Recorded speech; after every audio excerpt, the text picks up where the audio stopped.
Spectrum wants to hear your views. You can SMS at any time during the show. Type Spectrum, leave a space, type in your contribution and name, then send it to 7197.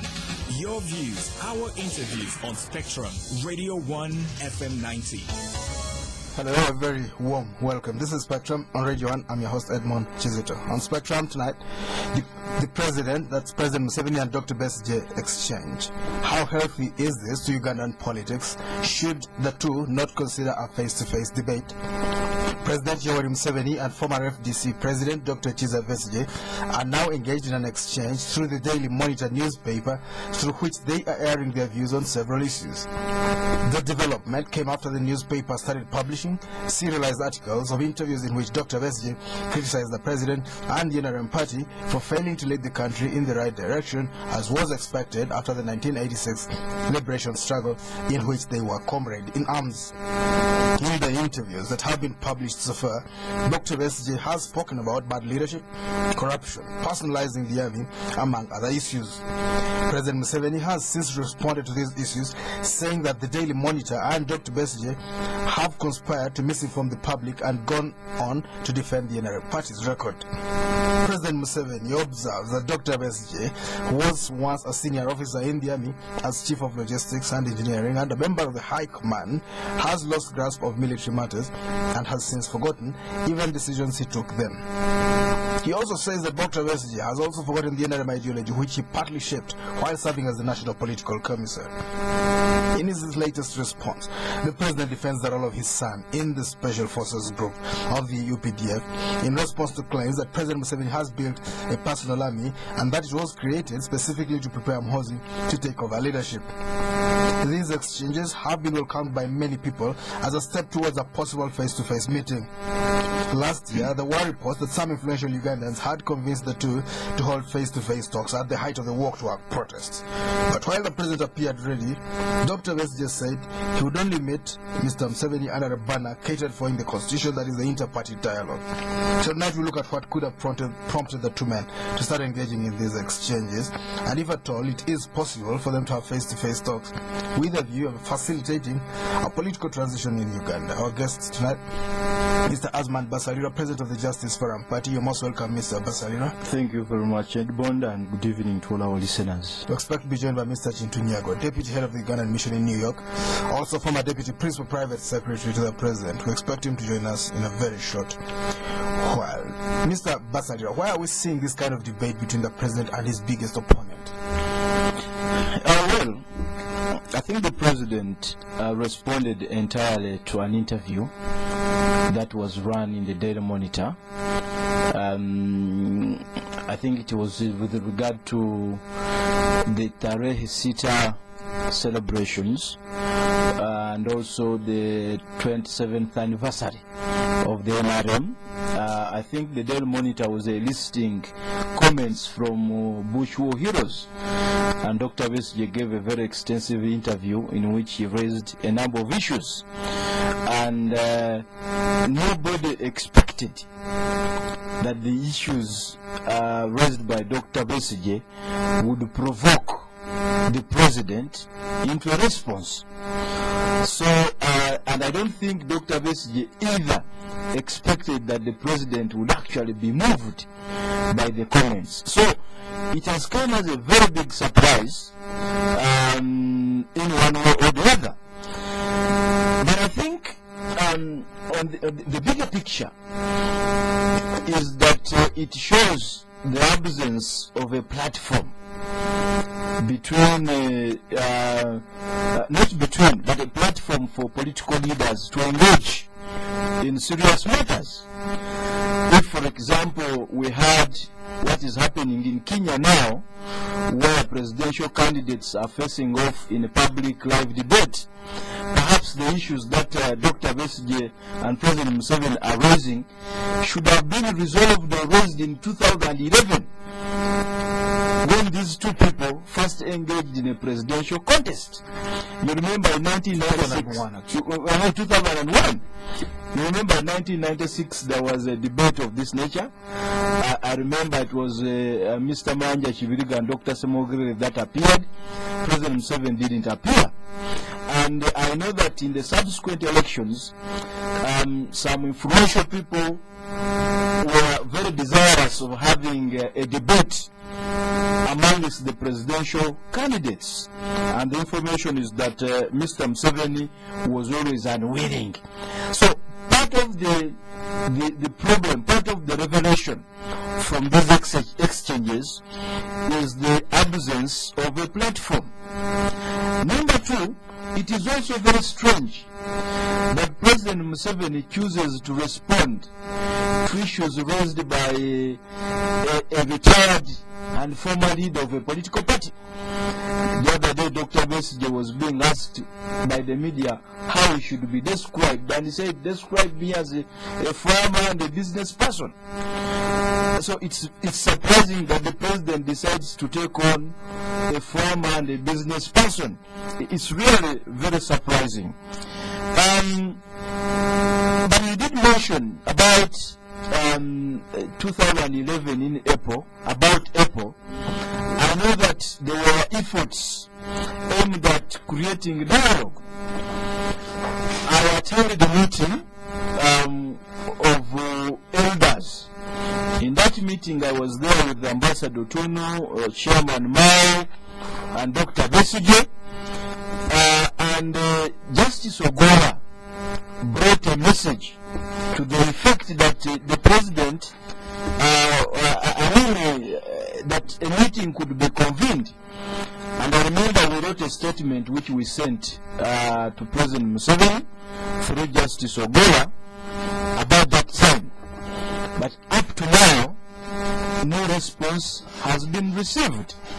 So I think when you talk about dialogue, the president has always been unwilling to engage in serious, constructive dialogue. I am speaking from experience. I have sat in meetings where efforts have been made, and if you contacted Justice Ogola, Cardinal Wamala, Mama Roda Kalila, those are the people I remember, they will tell you, we wrote a document to President Museveni around April of 2011, Yes. Expressing need To have a to have a constructive dialogue. And it was Since then, we have never received a response. Okay. So, I think that's very important to note. You also mentioned the fact that there is need for maybe perhaps an inter-party dialogue. Yes. That's what Besigye wanted. It should be arranged in one way or the other. I want to tell you that that platform exists. Unfortunately, in its present form, it is informal. There is what we call IPOD, Inter-Party Organization for Dialogue. Yes. It is organized under the auspices of NUD, the Netherlands Institute for Multi-Party Democracy. Now, of course, there are fundamental challenges in that organization. Yes.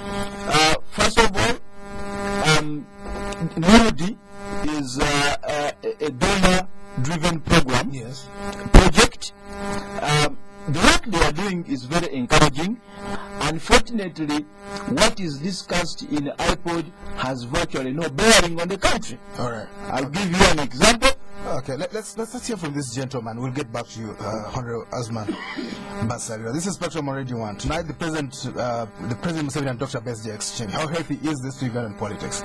Should the two consider face-to-face discussion? Our guest, Mr. Asuman Basalirwa, President of the Justice Forum Party, just heard him speak.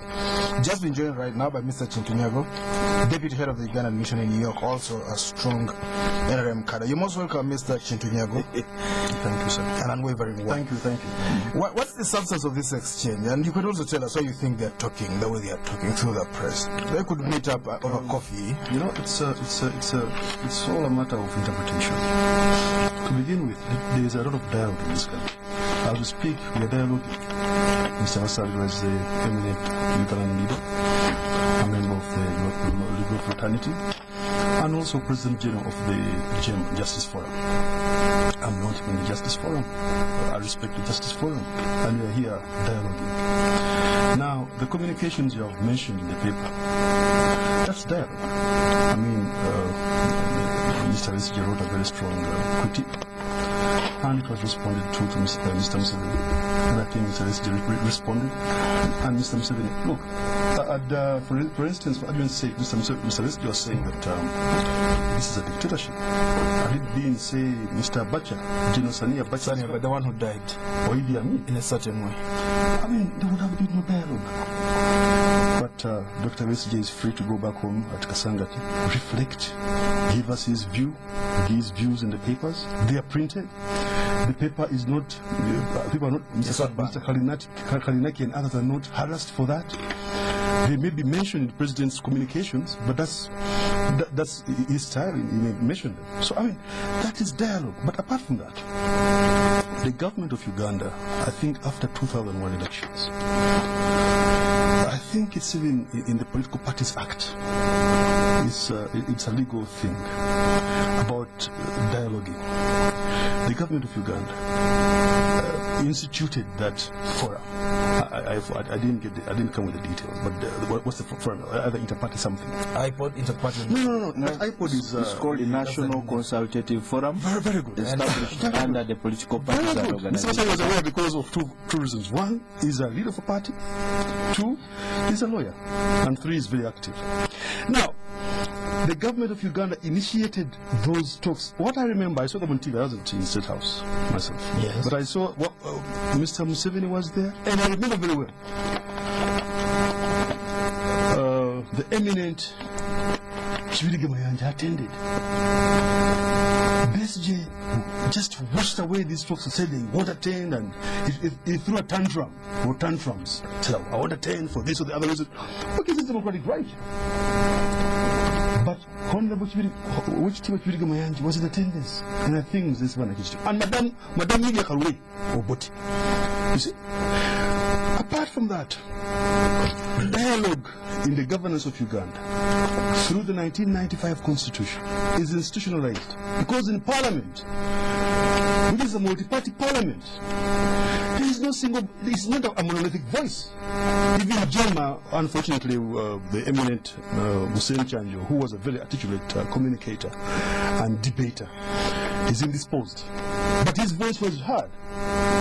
Or the CP, with Charles' daughter, and so forth. So there are different voices there.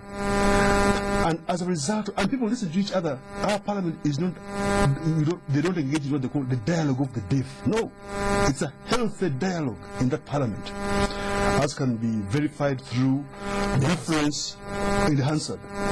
So dialogue is institutionalized, not only in parliament, but even in the local governments, even at the LC3 level, even at the LC1 level. So dialogue in Uganda, in the Ugandan body politic, is institutionalized. And it is actually, as I remember, now, regarding some of these other initiatives, the NRM attends, because I think one of the initiatives he has mentioned, Dr. Rugunda, was represented, represented the NRM, and the Minister of Lands. Very good. And people like Mafabi and others, they have been attending these, David Mafabi of Status, they have been attending these whatever. The NRM has been very eager to dialogue. And it's on record. Dr. Besigye threw a tantrum and refused to attend the National Dialogue Initiative. Okay. And it's right. I mean, he's entitled not to attend. Right. Now, we've seen this exchange in the newspaper, which is very exciting and very interesting. Yes. Don't you think they should just meet one-on-one, 3 hours on a Sunday afternoon, either in Kasangati or Jesus, whichever place they choose? Well, the point is they're dialoguing already. They actually started dialoguing, but they're dialoguing already. What exactly, what really draws these men apart? They were once friends. One was the doctor of the other for a long time. I really cannot tell. I have spoken to Dr. Besigye a couple of times. I last met President Museveni in 2000. By then I was still president of the Students Guild at Makerere. No, you're president of something else. Yeah, I have not met him since then. He's president. And I know Dr. Besigye's point of disagreement. Fortunately for him, even if he died today, put it in writing. You know, the document he authored, I think partly explains the reasons for his departure from the NRM at that time.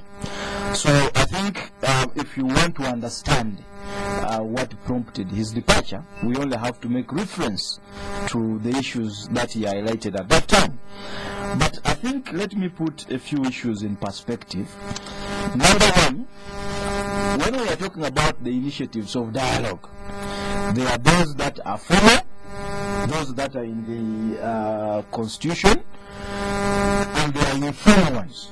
Like a football match. Yes, I will tell you, for example, that under the constitution, under the legal framework, let me put it that way, yes, there is what we call the National Consultative Forum. The National Consultative Forum is supposed to be convened under the auspices of the Electoral Commission. And it is that body that is supposed to enhance dialogue among the political parties. For quite some time, those of us in the opposition have been pushing government to ensure that the National Consultative Forum is constituted. It was not until this sometime last year that we began to have some meetings of the National Consultative Forum, which are provided for under the Political Parties Act. The initiatives my senior brother is mentioning about President Museveni inviting people in State House were informal. And I remember. What's wrong with that? Yes, I remember. But what's wrong with an informal discussion? There is nothing wrong with it. They're already having one in the There is nothing wrong with it. Only that Mr. Kintu, His Excellency Ambassador Kintu, wants to vulgarize the attitude of Dr. Besigye. I recall it is you who hosted Dr. Besigye here. And I remember you asking him that question. And he told you that I have never rejected meeting President Museveni.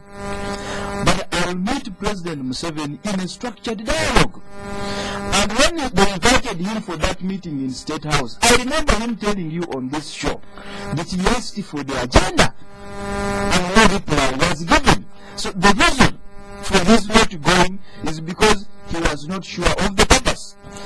Number two, I will comment on another informal structure in place, the IPOD, constituted by NMD. Now, what happens in IPOD is that discussions take place, decisions are taken. You know very well that at one time, decisions were taken in IPOD to engineer constitutional changes that would lead to electoral reforms. When the matter came up in Parliament, the Shadow Attorney General at that time, the Honorable Elias Lukwago, even made proposals for electoral reforms. Now, when Amama Mbabazi, Honorable, the Prime Minister now stood up, he said, what happens in IPOD are corridor whispers, which means, and his own record, which means that these informal processes and efforts are never taken very seriously by government. So I think it's important for us to put these matters into perspective. All right. And I was telling you, I want Mr. Kintu Nyago to deny, because he's very close to State House, that the leaders of political parties in April 2011, through Justice Ogola, Cardinal Wamala, did not write a statement to President Museveni expressing intention for dialogue. And that Justice Ogola took our message. He promised to return to us. Yes. Each time we asked him, he said the president had not replied. So I want to put it on record that President Museveni has actually been at the forefront of frustrating or showing the greatest level of disinterest in dialogue with the political party leaders. But there was a time... Very recently, Yes. I think in the New Year message, Ambassador Tunu mentioned very categorically that as part of his New Year message, he would be willing to engage with President Museveni In a dialogue. in a dialogue and is waiting for an opportunity. All right. We don't know whether Ambassador Kintu Nyago here has any response to that offer which was made by Dr. Otunu. Honorable Mr. Kintu Nyago, Your Excellency, can these two men's ideologies really reconcile? We know at one time they spoke the same language. Can they come back together? don't think that. You don't think it's possible? No, Dr. Besigye has a very radically different ideology. I mean, look, Dr. Besigye's ideology from association, he's associating with right-wing groups in Europe. And so forth. Possibly, yeah, well, I mean, but it's basically in terms of, I mean, that's how he is associating the, I think, Conservative Party and some other right-wing groups. And extremists? Not necessarily, but right-wing not the same. I mean, I think Ghana, it's, and so forth. Mr. Kufuor's from a party. Now, about, but in terms of many of these issues, other issues, I don't see a major difference. Let's look at the economy. I've never seen Dr. Besigye critiquing the economic policy. I mean, radically. It's not because, possibly as a right-winger, he might call for unregulated free market, but he has not as yet mentioned that. So, really, I would imagine he would work through what they call the Bretton Woods consensus, whereby IMF, yes, you need to work very closely with those institutions, and I don't see him. I mean, he's not a socialist, and I don't think he will call for unregulated free market. Now, as I've mentioned, Mr. Kizito and listeners of Spectrum, it's under this government, because I know the history of this country very well. Dialogue has not been part and parcel of the body fabric of this of our governance before 1986. There was no dialogue after 62 between Kabaka, for example, and the DP. The EPCs in the Utumu is talking is possibly born again now. Is a Paul soul turned Paul going to Damascus, which is perfectly okay. And I think that's the Holy Spirit must have come from the reforms of this government. Holy Spirit from here. Let's take a break. We'll take a break. We'll be back to stay tuned. Holy Spirit.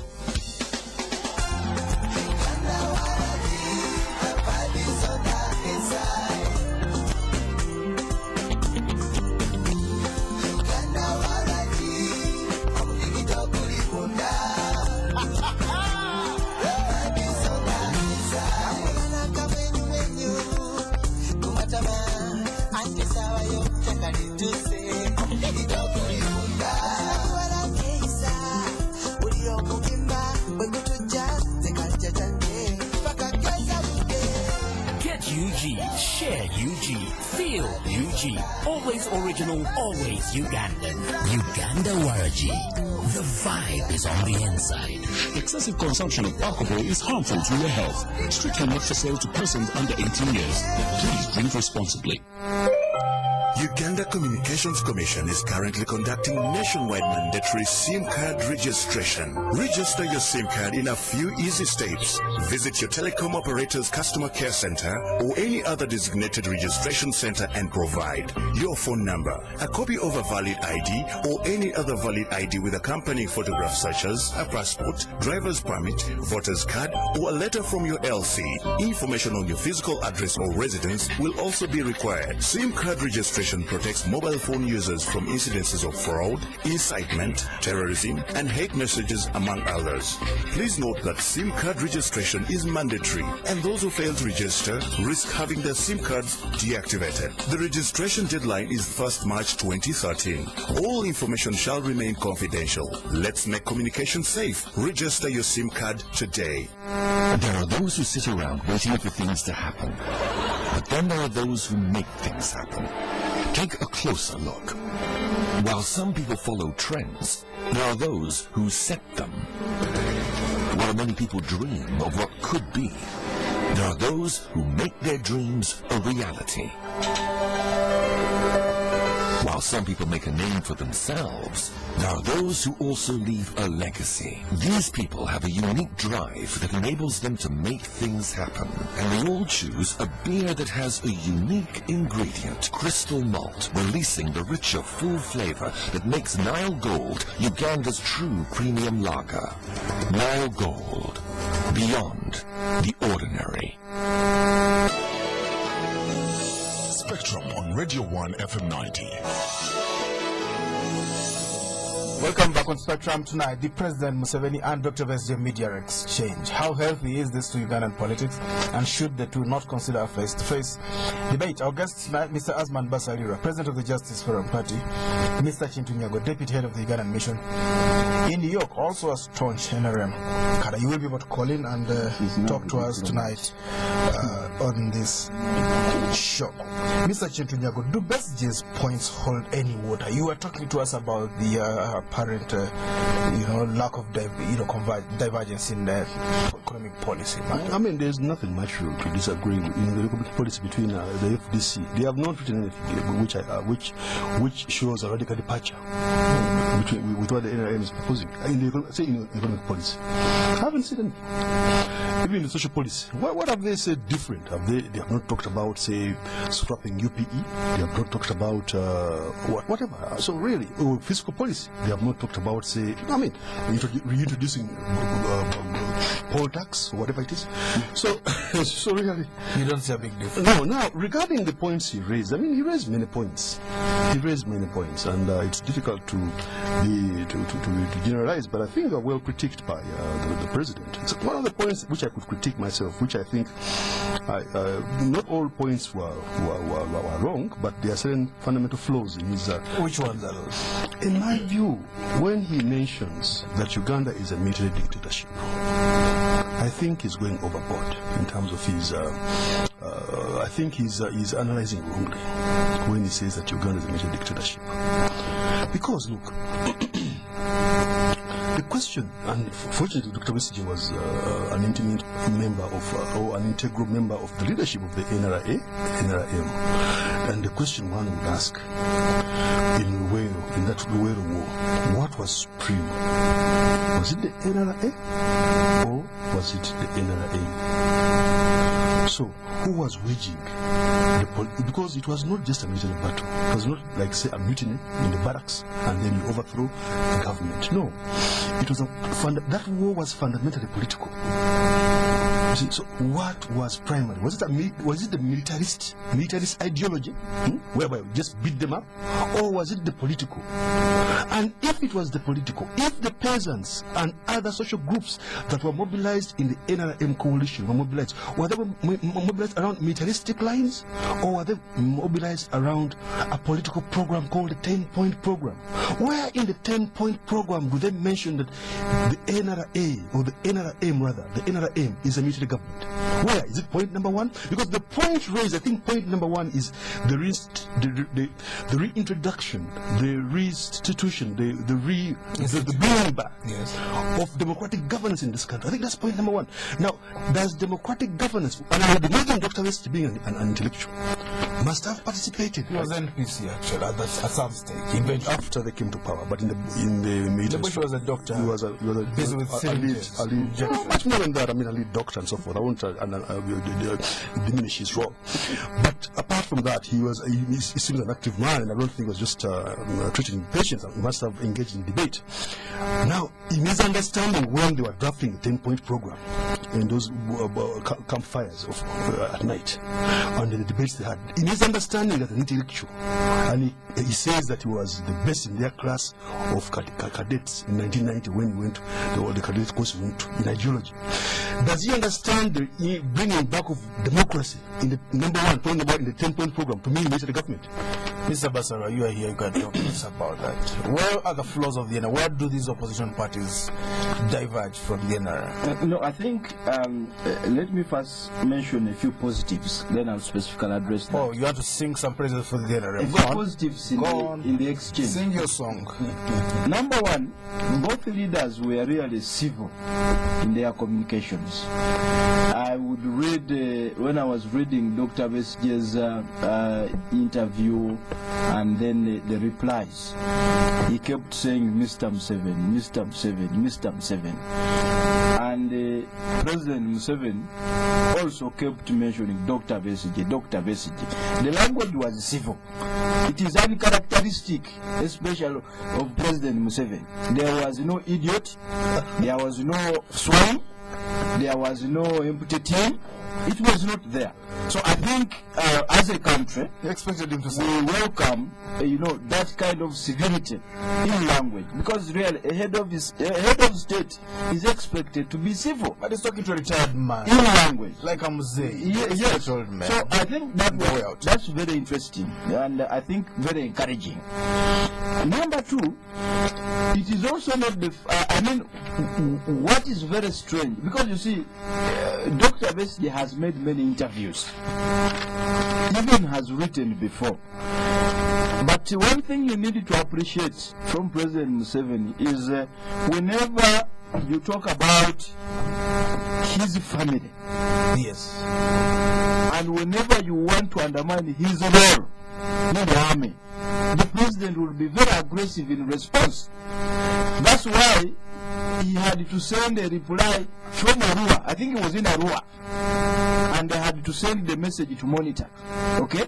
So whenever matters touch on the family and they're trying to undermine his contribution, you always expect a response. Fortunately, I met Dr. Besigye, I think it was last week, and I had an extensive chat with him, and he told me he has just addressed 20% of what he wants to address. So they should actually have a meeting. Now, let us expect more in terms of writing. So they should meet. So which really, in my view, is very healthy. Now, the element of military dictatorship. Dr. Besigye raised specific examples to justify his description of this government as a military dictatorship. For example, he said there is no institution in this country that has not been attacked by the military. In what sense? And he told you President Museveni is on record for attacking judges and magistrates. President Museveni is on record. His army has invaded the courts, the Black Mamba, scandal. It happened only once. And by the way, the Black Mamba case went up to the East African Court of Justice. And the East African Court of Justice ruled that it was an assault on the rule of law. He also told you that the army has been very active in interference in electoral processes. And he did allude to a letter that the chairman electoral commission wrote to President Museveni complaining about the army's interference. He has told you how the president has told parliament they can only reconvene over his dead body. He gave you examples of where the president has appeared in both military and non-military functions in military fatigue. And finally he said this government came to power through the barrel of the gun, has existed through the barrel of the gun, and his conclusion on the basis of that analysis is that it is a military dictatorship. But he also tells you that a military dictatorship creates some facade. Okay? Yes. You have some democracy, you have some people talking, you have a semblance of institutions, But the substance. but the real power will be with the military. Mr. Chintu. And that was his argument. Dr. Why does the president show up in Dr. military Besigye, I fatigues? think, I don't know, he seems to be a very well knowledgeable man, but I think some things he fails to conceptualize, understand some of this. Because look, coming to power through the barrel of the gun does not necessarily make you a military government. Look, how else would the world have got rid of Adolf Hitler's Nazism? Through prayer? How else? Maybe it was Could we have stopped the Holocaust? The world have stopped the Holocaust. Or Operation Barbarossa, where 20 million Russians were killed by prayer. It had to. I'm sure, but Prayer triggers everything. in my faith, God helps those who help themselves.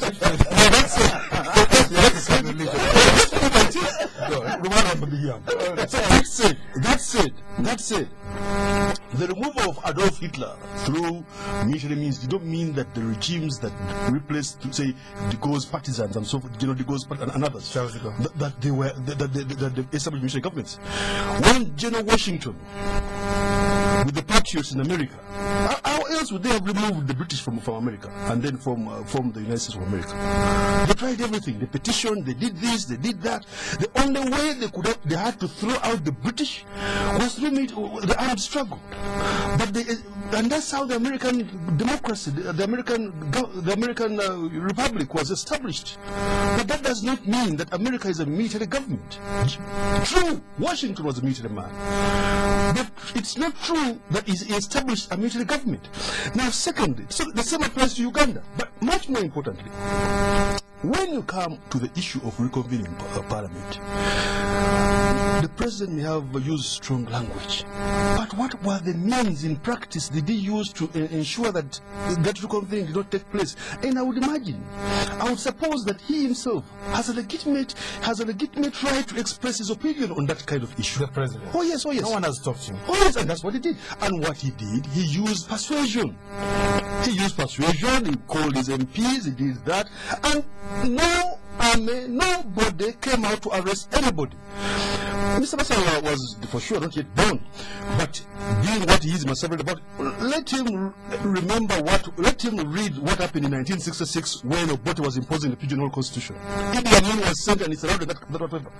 And prior to that, Obote had again arrested 4 cabinet members, including the Secretary General of the UPC, Ibingira, in a cabinet meeting. None of those whatever. So there's nothing like a facade here. Yeah, we thought that secondly, only MPs have been arrested. The army in electoral processes, Dr. Besigye, who has been saved, and rightly so, by the course of this of law of this whatever, has on more than one occasion gone to the courts of law.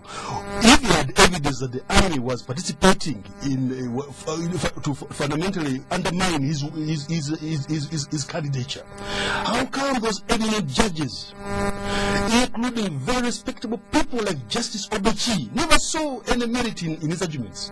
Because these are issues. I mean, this is market talk. But in the courts of law, in the Supreme Court, the ruling was that there was no merit in those kinds of arguments. So please, and now look, even in the last elections, I think was it in America, the military was used to ensure that there was law and order. But that is just Uganda. The military is used, but that does not mean that because the military comes out, or like the military was used to ensure that there's order in the organizing of the Olympics in London.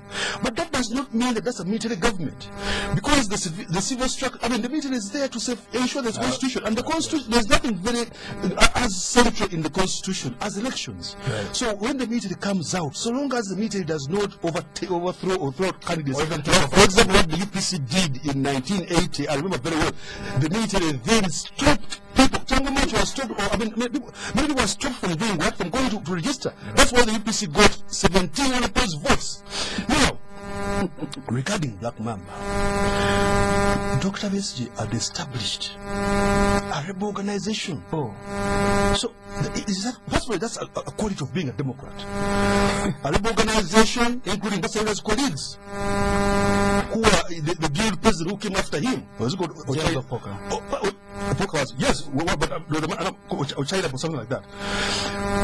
Who were arrested, and some of them were eaten by the Lendu in Congo. Yes, they have been killed. They have been killed by the Lendu in Congo. And General Wheeler was sent there with the expedition force to save those young men. So basically, the Democrat, after he lost elections, so he lost straight his democratic credentials. He and Opoka joined Congo. Opoka himself did not die in Congo. Opoka was beheaded by Kony in northern Uganda after being joining Kony shows how intelligent he was. This is from the listeners. You can call in now. Our number 0414-348-111, 0312-260390, 0312-261390. When you call in, please tell us your name and where you're calling from. Spectrum, hello. Hello, my name is Susan. Yes, Susan. And I'm wondering where that gentleman is getting his information from, making sweeping statements like that. Who told you that the UPC got 17 challenge to it because people were stopped from registering? Stopping a few people from registering, does that cause someone to go and oppose? Or is it just the government should do it because people are stopped from registering? Yes, Susan. Thank you. You can call in now. Our number 0414-348-111, 0312-260390, 0312-261390. You can call in now. Our number 0414-348-111, 0312-261390.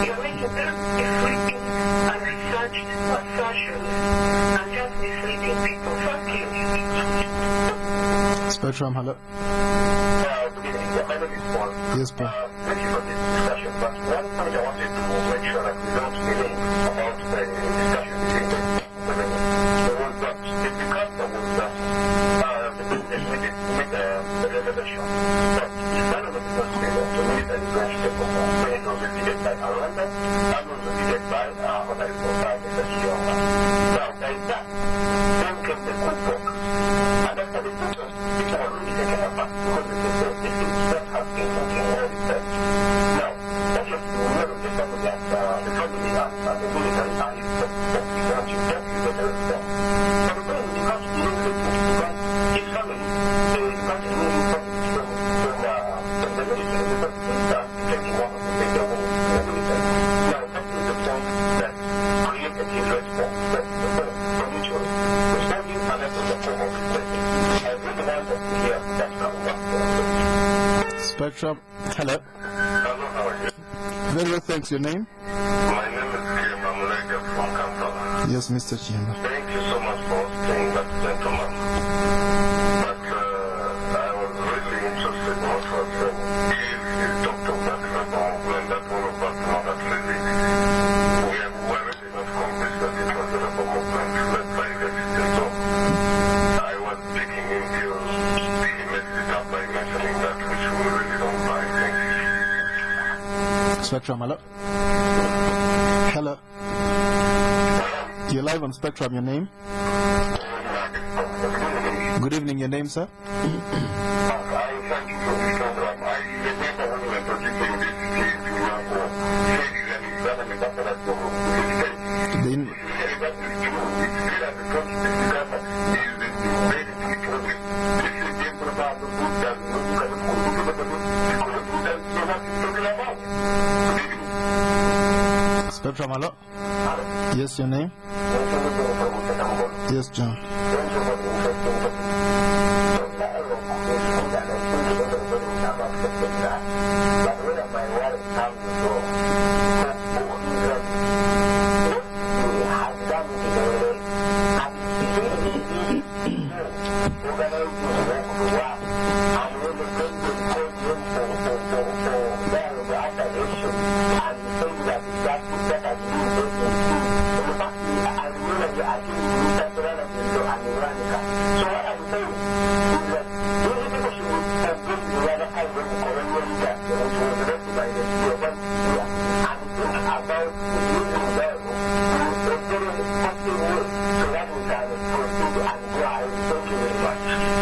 Spectrum, hello.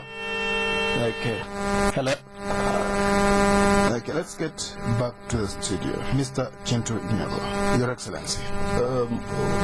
My brother Edmond and listeners, Susan, I think she sounded a bit young, but I mean, being young does not mean that you should not be knowledgeable. I wasn't there when Christ was around, but I'm fairly knowledgeable about issues of Christianity and what occurred between Christ and the 12 apostles and so forth, even Genesis, the days of Moses. Look, in 1980, after remnants of the Amin army attacked West Nile, the then government, led by the Military Commission, and the Military Commission, which is dominated by the UPC and its armed wing called Chikos Malum, unleashed terror in West Nile. What Susan should do and others is to refer, as one example, on what they call the Ombachi massacre. Ombachi is a parish in West Nile. More than 100 people who had fled there for refuge were killed. And even the UPC mouthpiece then, the New Vision of those days, Uganda Times, which was edited by Ilakud Benbela. Yes. Benbela wrote a scathing critique on his own government and was fired by Obote. Ilakud Benbela. To his credit, he wrote, although later I think he was recruited into whatever, but the point is, he wrote a scathing critique. Now, it was not just getting unopposed people. unopposed candidates. It was getting unopposed candidates over dead bodies of people killed by the state. It was as bad as that. And indeed, the UPC got 17, even before a single ballot had been cast. The UPC had 17 and were bragging about it publicly for anybody who had ears to hear.